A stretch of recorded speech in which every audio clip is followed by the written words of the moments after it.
الف اللہ نور اپایا قدرت کے سب بندے ایک نور سے سب جگ اپجیا کون بلے تے کون مندے۔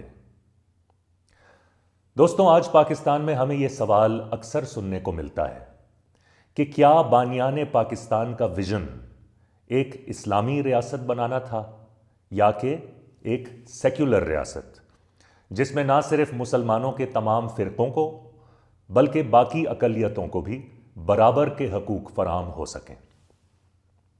لیکن سیکولرزم کا مطلب کیا ہوتا ہے؟ آج اردو کی زیادہ تر لغات میں جب ہم اس کا ترجمہ ڈھونڈتے ہیں تو ہمیں لا دینیت لکھا ہوا ملتا ہے۔ کیا یہ سیکولرزم کا صحیح ترجمہ ہے؟ اور آج سیکولرزم کا اسلام سے کیا تعلق بنتا ہے؟ یہ ہیں وہ سوال جو کہ مقام کے اس ایپیسوڈ میں ہم نے اپنے ماہرین کے سامنے رکھے ہیں۔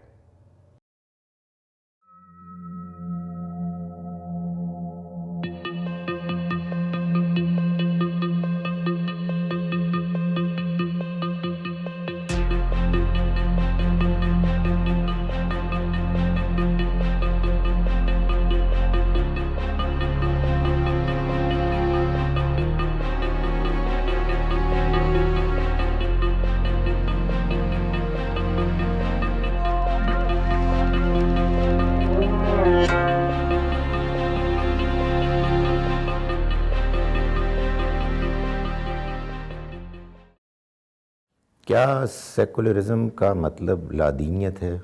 نہیں، میرا خیال ہے کہ یہ سیکولرزم کا ایک ان ایکوریٹ اردو ترجمہ ہے۔ جو لوگ سیکولرزم کو بیان کرتے ہیں، اس کے قائل ہیں، وہ یہ نہیں کہتے کہ مذہب غیر ضروری ہے یا باطل ہے۔ ان کا کہنا یہ ہے کہ مذہب کی ضرورت ایک انسان کو انفرادی طور پر ہوتی ہے، وہ چاہے اسلام مذہب ہو، کرسچینٹی ہو، ہندوازم ہو، ہر انسان کا اپنا مذہب ہے، وہ اس کو اختیار کریں اپنی ذاتی زندگی میں، اپنی معاشرتی زندگی میں۔ ہم نہ اس سے لوگوں کو روکتے ہیں، نہ ہم اس ٹینڈنسی کو برا بھلا کہتے ہیں۔ البتہ ہمارا کہنا یہ ہے کہ جب لوگ اجتماعی زندگی میں آئیں، پبلک لائف میں آئیں، جہاں مختلف مذاہب پس منظر سے تعلق رکھنے والے لوگ ہوں، تو وہ اجتماعی زندگی میں یعنی پارلیمنٹ میں، مارکیٹ میں، یونیورسٹیز میں وغیرہ وغیرہ، وہ اپنے مذہبی خیالات کو اپنے گھر میں، اپنی مسجد میں، اپنے گرجے میں رکھ کے آئیں۔ یہاں جب وہ آئیں تو وہ جو انسانی عقل، انٹلیکٹ، انسانی تجربہ، انسانی مشورہ طے کرتا ہے، اس کے مطابق زندگی گزاریں۔ آپ یہ کہہ سکتے ہیں کہ مذہب اور بالخصوص اسلام میں جو ایک انڈرسٹینڈنگ ہے کہ ایک انسان کی انفرادی زندگی اور اجتماعی زندگی دونوں کو اللہ کے پیغام کے تحت طے پانا چاہیے، اس سے متاثر ہونا چاہیے۔ سیکولر اپروچ اس میں پہلے حصے کو یعنی انفرادی زندگی میں مذہب کے اثر کو وہ نہیں روکتی، اس کی اجازت دیتی ہے، لیکن اجتماعی زندگی میں وہ بہت واضح ہیں کہ انسانوں کو اپنے مذہبی پس منظر سے بالکل الگ ہو کے، انڈیپینڈنٹ ہو کے آنا چاہیے۔ دیکھیں، میں بالکل بھی متفق نہیں ہوں کہ سیکولرزم جو ہے وہ اس کا لادینیت سے سچ کوئی خاص کبھی تعلق رہا نہیں ہے۔ سیکولرزم جب ایک روایت اس کی شروع ہوئی یورپ میں، تو وہاں پہ تو فرقہ واریت کی وجہ سے سیکولرزم شروع ہوئی، یعنی کہ سیکولرزم کا مطلب صرف اتنا تھا کہ جو فرقے ہیں مسیحیوں کے، وہ آپس میں اختلاف نہیں کریں گے ریاست کے معاملے میں اور معیشت کے معاملے میں۔ آج کل اردو میں ایک ہوا بن گئی ہے کہ سیکولرزم کا شاید مطلب لادینیت ہے، لیکن یہ بالکل قطعی غلط ہے۔ میرے مطابق سیکولرزم ایک سمجھوتا ہے معاشرے میں مختلف گروہوں کے بیچ میں کہ جب معیشت اور معاشرت کا کوئی معاملہ ہو اور قانون سازی کا معاملہ ہو معیشت اور معاشرت سے متعلق، اس میں فرقے، مذہب، عقائد بیچ میں نہ آئیں، مفادات بیچ میں آئیں، انٹرسٹ بیچ میں آئیں. صرف انٹرسٹ، مفادات کی بنیاد پہ، مفادات کو بیلنس کرنے کی بنیاد پہ آپ معیشت اور معاشرت کے فیصلے کر سکیں. سیکولرزم، جس طرح میں نے کہا، اگر آپ اس کو ایک سمجھوتے کی طور پہ لیں کہ سیکولر ہونا ایک سمجھوتے کا نام ہے، تو اس میں ہر معاشرے میں اکثریت جو ہوتی ہے وہ کوشش کرتی ہے کہ وہ اقلیتوں کو ساتھ لے کے چلے. یورپ میں بہت سے ممالک ایسے ہیں جو اپنے آپ کو کہتے ہیں کہ وہ سیکولر ہیں، مثلا فرانس، لیکن وہاں کے مسلم اقلیتیں جو ہیں وہ خوش نہیں ہیں اکثریت کے ساتھ. اور اگر آپ واقعی دیکھنا چاہتے ہیں تو یورپ میں ایک اچھی مثال جرمنی کی ہے، جو اپنے آپ کو سیکولر کہتی ہے، لیکن ادھر کے اقلیتیں جو ہیں وہ نسبتاً باقی ممالک سے زیادہ خوش ہیں وہاں پہ. یو کے میں آپ کہہ سکتے ہیں، برطانیہ میں ایز سچ سیکولرزم تو کلیم بھی نہیں کی جاتی، کیونکہ یو کے جو ہیڈ آف اسٹیٹ ہے وہ ہیڈ آف ریلیجن بھی ہے، یعنی کہ بادشاہ یا کوئین. لیکن یہاں پہ ایک بنیادی عزت ہے اقلیتوں کے اور ان کے حقوق کی. تو اس حوالے سے آپ دیکھ سکتے ہیں کہ بہت سے ایسے ملک جہاں پہ کہا جاتا ہے کہ وہ سیکولر ہیں اور وہ فخر محسوس کرتے ہیں کہ وہ سیکولر ہیں، لیکن ان کی اقلیتیں ان سے خوش نہیں ہیں. سب سے پہلے تو میں الفاظ کے حوالے سے کچھ واضح کرنا چاہتی ہوں. جب ہم کبھی بھی کسی تمدن، کسی تہذیب، کسی بھی معاشرے سے ایک ان کی ٹرمینالوجی یا ان کا کوئی لفظ اٹھا کے اپنے اس میں لے آئیں ڈسکورس میں، تو ہمیں الفاظ کا چناؤ جو ہے نا اس کے حوالے سے بہت محتاط رہنے کی ضرورت ہے. اور جس طرح وہ جو آپ کے فیمس امریکن پوئٹ ہیں، شاعر ہیں، ایمرسن، وہ کہتے ہیں words are alive, you cut them and they bleed. تو یہ پوری دنیا کا نظام جو ہے، ہر چیز، قانون سے لے کے آرٹ، لٹریچر، ہر چیز الفاظ کا ہی ایک کھیل ہے. تو بہت ضروری ہوتا ہے کہ ہم جو الفاظ کو جب ہم ٹرانسلیٹ کر رہے ہیں، ان کا ترجمہ کر رہے ہیں اور اپنی زبان میں ان کو لے کے آ رہے ہیں، تو ہم اس کا جو ترجمہ ہے وہ بہت احتیاط کے ساتھ کریں. یہ ایک بات میں وہ کرنا چاہ رہی تھی، کیونکہ جو سیکولرزم کا لا دینیت، یہ جو آپ دیکھیں جو ترجمہ اگر کچھ لوگ اردو میں کرتے ہیں، تو یہ ایک بڑا منفی سا یہ بذات خود شاید ایک منفی ترجمہ نہ ہو، لیکن جو تصور ذہن میں بیٹھتا ہے لا دینیت کے لفظ سے، وہ جو تصویر آتی ہے دماغ میں، وہ بڑی منفی ہوتی ہے. تو میرے خیال میں کہ یہ ایک صحیح ترجمہ نہیں ہے اس لفظ کا. 1851 میں سب سے پہلے جارج ہولیوک نے یہ لفظ استعمال کیا تھا کہ ایک ایسا سوشل آرڈر تشکیل کیا جائے، ایک ایسا پولیٹیکل سسٹم بنایا جائے جو کہ سیکولر ویلیوز، یعنی منطق کے اوپر، عقلی دلائل کے اوپر، منطقی دلائل کے اوپر، ہیومن ایکسپیرینس کے مطابق، آبزرویشن کے مطابق، ان چیزوں کے اوپر بیسڈ ہو، نہ کہ مذہب پہ. اور پھر اس نے کلیریفیکیشن بھی یہ دی تھی کہ ہم مذہب کے خلاف نہیں ہیں، ہم مذہب کی تردید نہیں کر رہے، ہم بس مذہب کے ساتھ ساتھ ایک الگ ایک سسٹم جو کہ ایک انسانی ایکسپیرینس، تجربات کے اوپر بیسڈ ہے، اس کی ترویج کر رہے ہیں. اور لیکن یہ جب ان کی آپ تاریخ پڑھیں گے، یورپین تاریخ پڑھیں گے، تو آپ کو یہ بالکل ایک چیز بہت ویلڈ لگے گی کہ اس طرح، اور یہ اس نہج تک کیسے پہنچے، اس کا بھی سمجھنا بہت ضروری ہے ہمارے لیے. میں جب ڈارک ایجز کا ہم ذکر کرتے ہیں، ہمیں، آپ کو بھی پتہ ہے، مجھے بھی پتہ ہے کہ ڈارک ایجز میں کیا ہوتا تھا، کہ مذہب نے جس طرح سے ایک انسانی ارتقاء کی جو پروسیس ہے اس کو امپیڈ کیا. سائنسی اور تعلیمی جو بھی ارتقاء اس زمانے میں کوئی بھی لوگ انگیج کرنا چاہتے تھے، اس کو مذہب نے ایکٹیولی امپیڈ کیا. ٹھیک ہے. اور چرچ کے علاوہ اگر کوئی تعلیمات جن کے اندر لوگ انگیج کرنا چاہتے تھے، یا سائنسی تحقیق یا جو بھی ہے، اس آپ کو پتہ ہے کہ ان کا انجام کیا ہوتا تھا، ان کو کبھی جلا دیا جاتا تھا، ان کے اوپر الزامات لگا دیے جاتے تھے. تو ویسٹرن مین کو ایک طرح سے ان کو تجربہ اس چیز کا ہوا کہ اگر ہم ارتقاء کی طرف جانا چاہتے ہیں، ہم پروگریس میں انگیج کرنا چاہتے ہیں، تو ہمیں چرچ کے خلاف یا چرچ کے خلاف رائز کرنا پڑے گا. ان ایفیکٹ کہ ہمیں مذہب کے خلاف ایک طرح سے بغاوت کرنی پڑے گی, تب جا کے ہم اس چیز کی طرف, کیونکہ دیکھیں ایک چیز ہے, ارے میں بہت اس چیز کو وہ سوچ بھی رہی تھی کہ جب قرآن میں لکھا ہوا ہے نا کہ آدم کو جب ساری چیزوں کے نام سکھا دیے گئے, تو بیسکلی خدا یہ کہہ رہا ہے کہ انسانیت کے اندر ایبسٹریکٹ تھنکنگ کی کیپیسٹی رکھ دی گئی, یہ رکنے کی نہیں. یہ جو ارتقا ہے نا کانسٹنٹ نالج کا اور پروڈکشن آف نالج کا, یہ نہیں رک سکتا. تو جو بھی دین یا جو بھی مذہب اس کا راستہ روکنے کی کوشش کرے گا, انسان اس کے ساتھ متصادم ہوگا. میرا یہ خیال ہے کہ یہ تصور ویسٹ میں آیا ہے ایک ری ایکشن کی وجہ سے. وہ ری ایکشن رد عمل پیدا ہوا ان کے ہاں جب چرچ اور بادشاہت کے درمیان ایک گٹھ جوڑ ہوا. 12ویں 13ویں 14ویں 15ویں 16ویں 17ویں صدی کا ایک لمبا پس منظر ہے.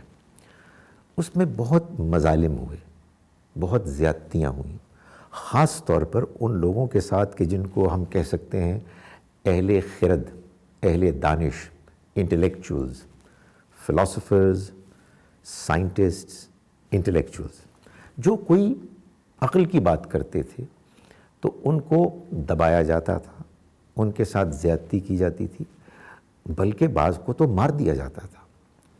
ایک جانب بادشاہ اور دوسری جانب چرچ, ان کے ملاپ سے یہ ظلم ایک لمبے عرصے تک چلتا رہا, تا وقت کہ وہ قوتیں جو آزادی فکر, سائنس, ڈیموکریسی اور آرٹ اینڈ کلچر میں آزادی, انوویشن کی قائل تھیں, وہ کامیاب ہو گئیں. سو ہم سب جانتے ہیں کہ آج کا مغرب جو پہلے ویسٹرن یورپ تھا اور اسی ویسٹرن یورپ سے پھر امریکہ وجود میں آیا, وہ جب ڈیموکریسی, سائنٹیفک ریولوشن, رینیسانس وغیرہ کے مراحل سے گزر کے جدید دنیا کا لیڈر بنا, تو اس میں مذہب کو آبویسلی ایک بیک سیٹ لینی پڑی. اور یہ جو ایک آپ کہیے کہ خوفناک ایک یاد تھی ماضی کی, جس میں مذہب نے بادشاہت کے ساتھ مل کر زیادتیاں کیں, اس کا یہ نتیجہ نکلا کہ لوگوں نے کہا کہ اب جب ہم نے اتنی جد و جہد کے بعد یہ آزادی حاصل کی ہے تو اب ہم یہ افورڈ نہیں کر سکتے کہ مذہب کو دوبارہ یہ موقع فراہم کریں کہ وہ پبلک لائف میں دوسرے لوگوں کی زندگی میں انٹرفیئر کرے. آپ کو چرچ میں جا کے سکون ملتا ہے, ہم آپ کو نہیں روکیں گے. آپ کو مسجد میں اطمینان قلب ملتا ہے, ہم آپ کو انکریج کریں گے. لیکن جب آپ پبلک لائف میں آئیں گے تو پھر آپ کو مذہبی استدلال سے کام نہیں لینا ہوگا, بلکہ عقل سے, مشورے سے, اور جو اجتماعی کنکلوژنز ہم ڈرا کرتے ہیں اس سے. سو میں یہ سمجھتا ہوں کہ سیکولرزم کو لادینیت نہیں قرار دیا جا سکتا. یہ ہم کہہ سکتے ہیں کہ سیکولرزم دین مذہب کے فالوورز کو اپنے مذہبی رجحان میں ترمیم کرنے کا ایک مشورہ دیتے ہیں, تقاضا کرتے ہیں. یہ تجربہ ہمارا نہیں رہا مسلم دنیا کا, کیونکہ جس وقت ادھر ڈارک ایجز تھے اور یہ 6 صدی 7ویں صدی کے احوال جو میں نے ابھی بیان کیا آپ کے سامنے, اس وقت اسلام ظہور پذیر ہو رہا تھا جزیرۃ العرب میں, اور اسلام کے آنے سے اور قرآن سے اور رسول اللہ صلی اللہ علیہ وسلم کی سنہ نے ایک ایسا انقلاب دنیا میں برپا کیا جس کی مثال نہیں ملتی. اور یہ جو ساری تہذیب اور تمدن آپ دیکھ رہے ہیں, جو اس کا تھڑا ہے, وہ انٹائرلی اس ایڈیفس جو ہے اس نالج کے اوپر ریسٹ کر رہا ہے جو کہ اس انقلاب نے پیدا کی. اور وہ انقلاب جو تھا, وہ یہی تو مزے کی بات ہے, وہ انقلاب جو تھا وہ صرف آسماوی ہدایات یا ڈیوائن گائیڈنس کی وجہ سے نہیں آیا, اس کے ساتھ ایک بہت میسو ہیومن انٹلیکٹ کا انٹریکشن تھا. اور یہ تو جو سیکولرزم کی جو میتھڈالوجی ہے, لاجیکل تھنکنگ ہے, اس میں ریشنالٹی ہے, وہ تو اسلام کا ایک انٹیگرل پارٹ رہا ہے. جو ریکگنیشن ہے of material facts of life یہ اسلام کا جز رہا ہے. یہی مٹیریل ریکگنیشن یہ قرآن میں بھی ہے. یہ material recognition of the facts of life of things around you یہ سننا کے اندر بھی ہے. تو پھر وہ سیکولرزم کی بھی یہی میتھڈالوجی ہے. وہ بھی یہی کہتے ہیں کہ جو چیز ہم آبزرو کرتے ہیں, جس چیز کا ہمیں تجربہ ہوتا ہے, جو چیز ایویڈنس بیسڈ ہے, جس چیز کے اندر امپیریسزم ہے, اس کو ہم ساتھ لے کے چلیں. وہ تو آلریڈی اسلام کے اندر موجود ہیں. اس لیے جب آپ بات کرتے ہیں مذاہب کی اور سیکولرزم کی تو شاید دوسرے مذاہب کا سیکولرزم کے ساتھ تصادم ہو. میں اسلام کا تصادم نہیں دیکھتی سیکولرزم کے ساتھ. میرے 2 کام رہے ہیں مغرب میں رہتے ہوئے. جب سے میں پاکستان چھوڑا ہے 23 سال کا تھا, میں 40 سال کا ہو چکا ہوں. 17 سال سے میں نے محنت یہی کی ہے مغرب میں کہ ایک تو تحقیقی لیول پہ یہ سمجھایا جا سکے اور بتایا جا سکے اور ڈھونڈا جا سکے کہ مسلمانوں کا کیا رویہ رہا ہے اور کیا رویہ ہے غیر مسلمانوں کے ساتھ, غیر مسلموں کے ساتھ. اور دوسرے لیول پہ میں نے درس و تدریس میں بہت اہم کام کیے ہیں بچوں کی تعلیم کے حوالے سے مغرب میں, کہ میں ایسے نصاب بنا سکوں مغربی مسلمان بچوں کے لیے جہاں پہ وہ یہ تعلیم لے سکیں کہ مسلمان مخالف نہیں ہیں غیر مسلمانوں کے مخالف نہیں ہیں, بلکہ مسلمانوں نے ہمیشہ جہاں حکومت کی اور جہاں اکثریت میں رہے غیر مسلموں کے ساتھ سمجھوتے کے طور پہ رہے ہیں. ایک سمجھوتے کے طور پہ ان کا ایک طور طریقہ رہا ہے. یہی میری درس و تدریس کا محور ہے. اس کا مطلب یہی ہے کہ میرے مطابق مسلمانوں میں سیکولرزم یعنی کہ دوسروں کی عزت, دوسروں کی حرمت, دوسروں کے مذاہب کی حرمت اور عزت ہمارے دین کا حصہ ہے اور حصہ رہا ہے اور حصہ رہنا چاہیے. جناح صاحب تو سوچتے ہی یہی تھے کہ ایک برطانوی قسم کی ویسٹ منسٹر سٹائل ڈیموکریسی یا جمہوریت آنی چاہیے پاکستان میں. تو وہ تو کلیئر ہے, مورخ بالکل کلیئر ہیں اس بارے میں کہ جناح صاحب کا ویژن وہی تھا جو آج کے برطانیہ کا ہے, یعنی کہ ایک سیکولر ریاست جس کی بنیاد علاقائی ہم آہنگی پہ ہو, اس میں مذہب کا ایسا کوئی تعلق نہیں رہتا. جناح صاحب کی سوچ میں اقبال کا جہاں تک تعلق ہے تو وہ یہ چاہتے تھے کہ ریاست کے جو قوانین ہیں وہ ایسے لوگ بنائیں جو پڑھے لکھے مسلمان ہوں, یعنی کہ پڑھے لکھے مسلمان جو ہیں وہ خود اپنی بنیاد پہ اجتہاد کر سکتے ہیں, سوچ و فکر کر سکتے ہیں کہ ان کا مذہب کس طرح آج کے دور میں یا ماڈرن دور میں, جدید دور کے تقاضوں کے مطابق قانون کو ڈھایا جا سکتا ہے. قانون جو اللہ نے ہمیں دیا ہے شریعت کے ذریعے, اس کو کس طرح پڑھ سکتے ہیں ہم, کس طرح انٹرپریٹ کر سکتے ہیں پڑھے لکھے مسلمان, پڑھے لکھے قانون دان. یہی ویژن اقبال کا ہے. تو ایز سچ دونوں کے ویژنز کے مطابق, دونوں کے زاویوں کے مطابق کوئی اختلاف نہیں ہے سیکولرزم اور اسلام میں. اسلام اور سیکولرزم کے درمیان کیا تعلق ہو سکتا ہے؟ میں سمجھتا ہوں کہ اس میں ایک درمیان کی کڑی ہے جس کو کہ عام طور پر چونکہ اگنور کیا جاتا ہے, اس لیے اسلام اور سیکولرزم کے درمیان ایک خواہ کی ٹینشن نظر آتی ہے. وہ درمیان کی جو ایک مسنگ کڑی ہے وہ ہے جمہوریت, ڈیموکریسی.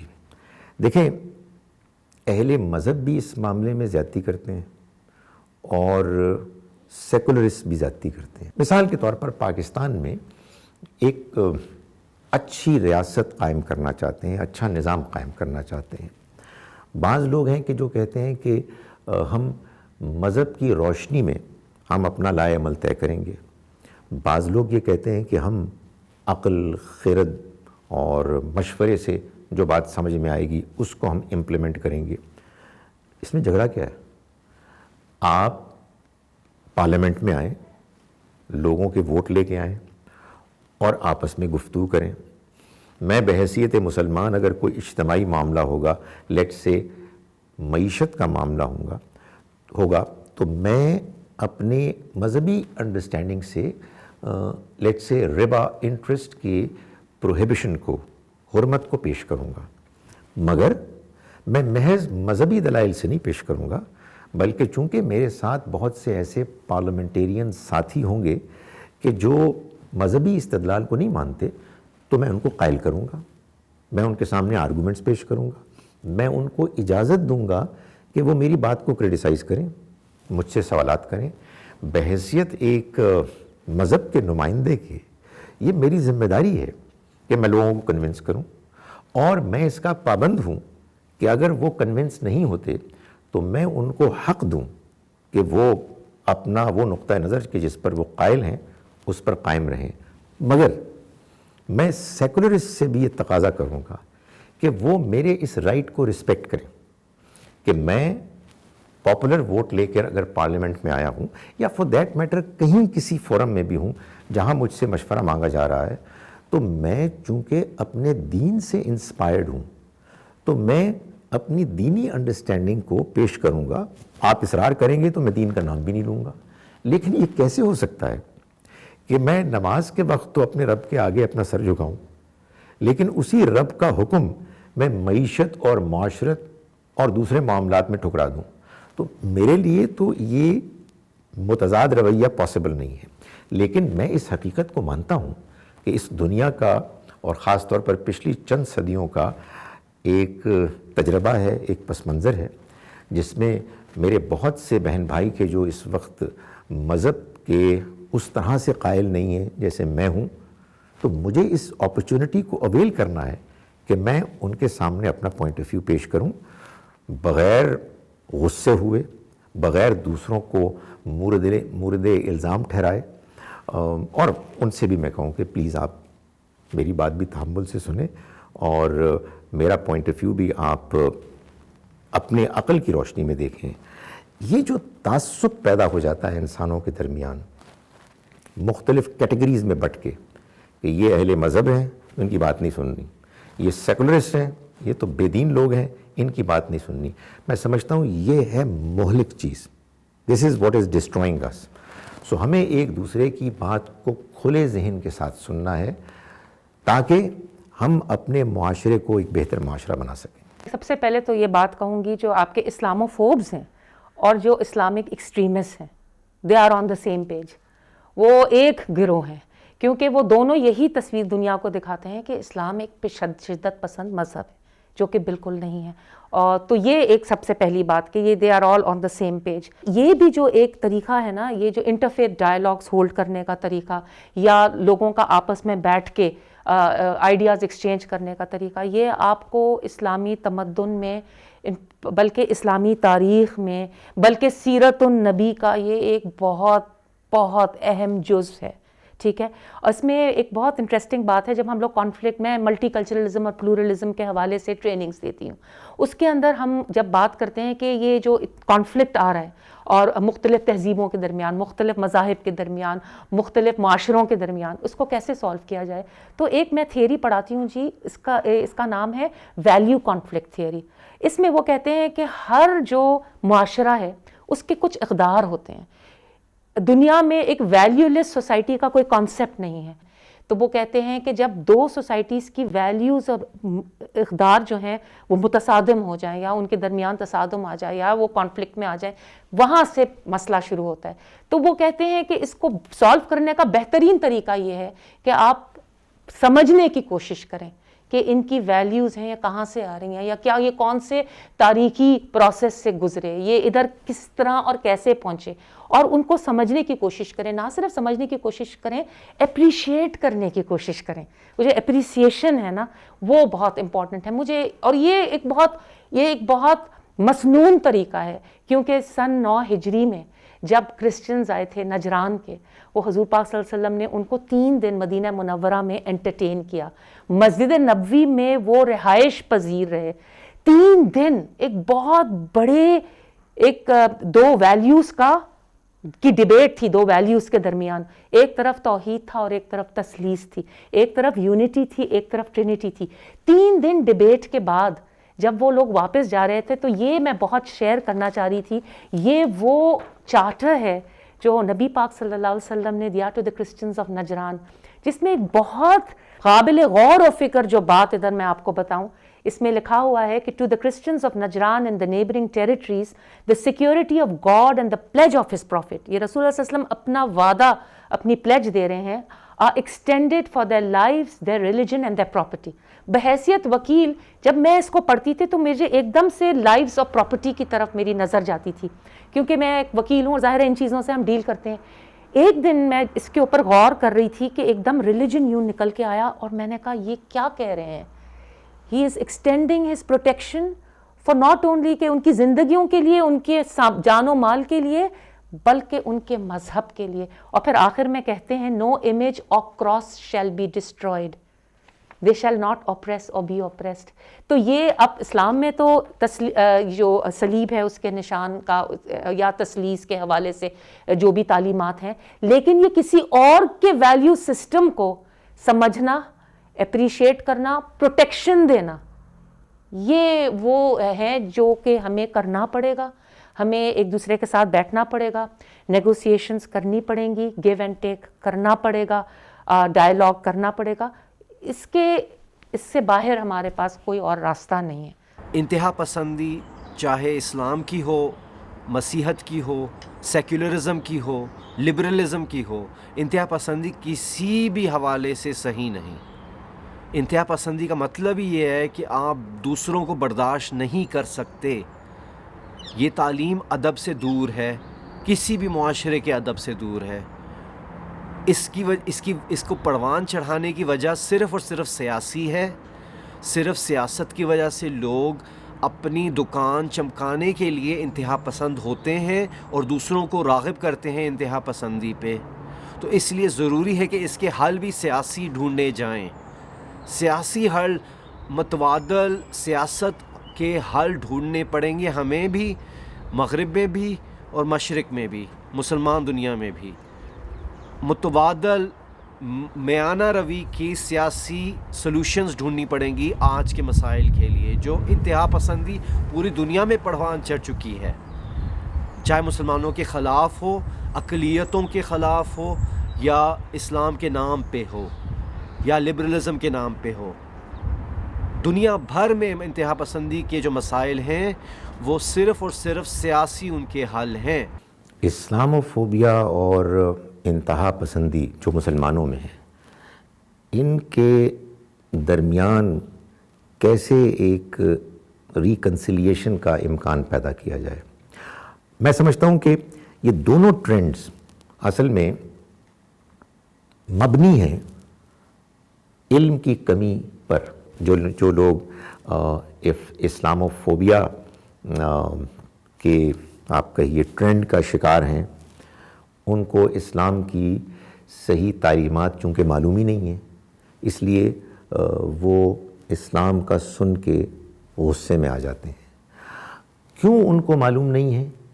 اس میں دو مختلف گروہوں کی غلطی ہے. بڑی غلطی ہم مسلمانوں کی ہے، ہم نے دین کو صحیح طرح سے سمجھایا نہیں.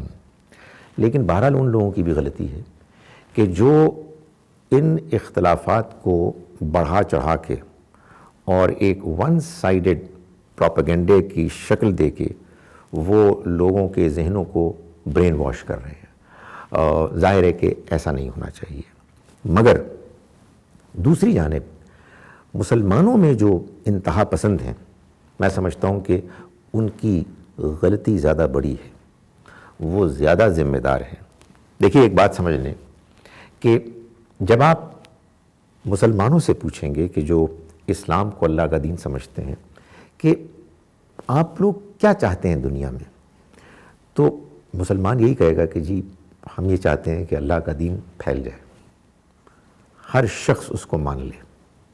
میں سمجھتا ہوں کہ ہر نیریٹو آئیڈیالوجی سے کمیٹڈ انسان یہی چاہے گا. بھائی ایک کامونسٹ جو ایک مخلص کامونسٹ ہے، وہ میں سمجھتا ہوں مخلص ہو ہی نہیں سکتا جب تک کہ اس کے دل میں یہ خواہش نہ ہو کہ دنیا کا ہر انسان کامونسٹ بن جائے. بڑی نیچرل بات ہے. اس کی وجہ یہ ہے کہ جب آپ کسی آئیڈیالوجی کو سچا سمجھتے ہیں تو آپ یہ چاہتے ہیں کہ جو چیز مجھے صحیح لگ رہی ہے وہ سارے انسانوں کو صحیح لگے. مگر ایک اور حقیقت ہے، اور وہ یہ ہے کہ سارے انسان اس کو نہیں مان رہے. تو اب مجھے بتائیں کہ میں اپنی آئیڈیالوجی، میں اپنا دینی فہم لوگوں تک کیسے پہنچاؤں؟ لوگوں سے دشمنی کر کے، ان پر لعن طعن کر کے، ان کے سوالات اور اعتراضات پر احتجاج کر کے، اس کے نتیجے میں ان کے خون کا پیاسا ہو کر؟ نہیں، اس کے نتیجے میں تو میری آئیڈیالوجی کے پھیلنے کے امکانات ختم ہو جائیں گے۔ اس لیے میں یہ سمجھتا ہوں کہ وہ مسلمان اسلام کے نادان دوست ہیں کہ جو اسلامو فوبیا کا جو لوگ شکار ہیں، ان کے اعتراضات، ان کے سخت جملوں، ان کے مذاق اڑانے کے عمل کو اتنا زیادہ اس کے نتیجے میں رد عمل کا شکار ہو جاتے ہیں کہ معلوم ہوتا ہے کہ وہ ان کے دشمن ہو گئے ہیں، ان کی جان کے درپے ہو گئے ہیں۔ نہیں، اسلام کا پیغام امن کا پیغام ہے، اسلام کا پیغام عقل اور دانش کا پیغام ہے۔ اسلام یہ چاہتا ہے کہ ہم دنیا کے انسانوں کو اللہ کے دین کا پیغام پہنچائیں۔ مشکل کیا ہے؟ مشکل یہ ہے کہ دوسروں کو ہماری بات سمجھ میں نہیں آ رہی۔ کیوں سمجھ میں نہیں آ رہی؟ اس کی دو وجوہات ہیں، یعنی دو پاسبلٹیز ہیں۔ ایک پاسبلٹی یہ ہے کہ ان کے اور ہمارے درمیان ابھی کمیونیکیشن گیپ ہے، ان کے کچھ سوالات ہیں جن کو ہم ایڈریس نہیں کر سکے، جن کا ابھی ہم جواب نہیں دے سکے۔ تو بھائی اس کا تو نتیجہ یہ ہونا چاہیے کہ ہم اور اپنے آپ کو پریپیئر کریں، اپنی زبان کو اور میٹھا کریں، اپنے دلائل کو اور زیادہ شارپ کریں، ان کی بات سمجھیں۔ وہ ایک ڈیفرنٹ بیک گراؤنڈ سے تعلق رکھنے والے لوگ ہیں۔ ہم مسلمان ہیں بائی اینڈ لارج اس لیے کہ ہم مسلمان پیدا ہوئے، وہ کرسچن ہیں اس لیے کہ وہ کرسچن پیدا ہوئے۔ یہ ایک حقیقت ہے، اس حقیقت کو ہم مسلمانوں کو مان لینا چاہیے اور سب کو مان لینا چاہیے۔ اور اگر ہم اپنی آئیڈیالوجی کو صحیح سمجھتے ہیں تو ہمیں اس کو دلائل کے ساتھ پروموٹ کرنا چاہیے۔ ایک دوسری وجہ جو ٹینشن کی ہوتی ہے وہ یہ ہے کہ جو اسلامو فوبیا کا شکار ہیں یا اس کو پروموٹ کرتے ہیں، وہ اسلام کی بعض تعلیمات کے بارے میں واقعی بہت محسوس کرتے ہیں کہ وہ ناقابل قبول ہیں۔ ایسی تعلیمات اصل میں اسلام ہو ہی نہیں سکتی۔ جب وہ ہم پر اعتراض کرتے ہیں ان تعلیمات کی بنیاد پر، تو ہمیں سوچنا چاہیے کہ آخر یہ کون سی بات ہے کہ جو ان کو اتنی بری لگ رہی ہے کہ اللہ کا دین ساری انسانیت کے لیے آیا ہے اور انسانیت کا ایک حصہ ہی کہتا ہے کہ نہیں یہ تو ناقابل قبول ہے۔ میں آپ کو چند باتیں بتا سکتا ہوں۔ مثال کے طور پر ہمارے یہاں بہت سے مسلمان یہ کہتے ہیں کہ جتنے بھی غیر مسلم ہیں وہ کافر ہیں اور قابل نفرت ہیں۔ بھئی یہ کیسے ہو سکتا ہے؟ میں آپ سے گزارش کروں کہ اگر آپ قرآن مجید کو سچائی سے پڑھیں تو آپ کو یہ بات معلوم ہوگی کہ قرآن ایسا نہیں کہہ رہا۔ لیکن اس کے لیے اب یہ ہم مسلمانوں کی ذمہ داری ہے نا کہ ہم قرآن کو، اللہ کے دین کو صحیح طرح سے سمجھیں۔ مثال کے طور پر وہ یہ کہتے ہیں کہ یہ جو جہاد ہے جس کے نتیجے میں بہت سے مسلمان یہ کہتے ہیں کہ ہم غیر مسلموں سے لڑیں گے اس وقت تک کہ جب تک کہ ہم پوری دنیا پر قبضہ نہ کر لیں۔ اب بھلا بتائیں کہ اس بات کو کیسے کوئی شخص کہ جو مسلمان نہیں ہے اس کو قبول کر سکتا ہے؟ میں سمجھتا ہوں کہ بعض مسلمانوں کا یہ کہنا، ان کی انڈرسٹینڈنگ جہاد کے بارے میں، یہ قرآن مجید کو صحیح طرح سے نہ سمجھنے کی وجہ سے ہے۔ بات لمبی ہو گئی، میں سم اپ کرتا ہوں۔ اسلامو فوبیا ورسز مسلمانوں کی اسلام کی انتہا پسندی، ان دونوں کے درمیان اگر ہم جو خلیج حائل ہے کمی کرنے کی کوشش کرنا چاہتے ہیں تو یہاں بھی ہم دین کے بارے میں، اسلام کے بارے میں انہیں صحیح معلومات فراہم کریں، نرمی کے ساتھ، ایکیڈیمکلی، اور ادھر مسلمانوں کو کہیں کہ جناب آپ نے دعوت دینی ہے، آپ دھونس نہیں جما سکتے۔ آپ اپنی تعلیمات کو، اپنی انڈرسٹینڈنگ کو ریویو کرتے رہیں کہ کہیں ایسا تو نہیں ہے کہ آپ کے اندر جو دین کا تصور ہے وہ غلط ہے۔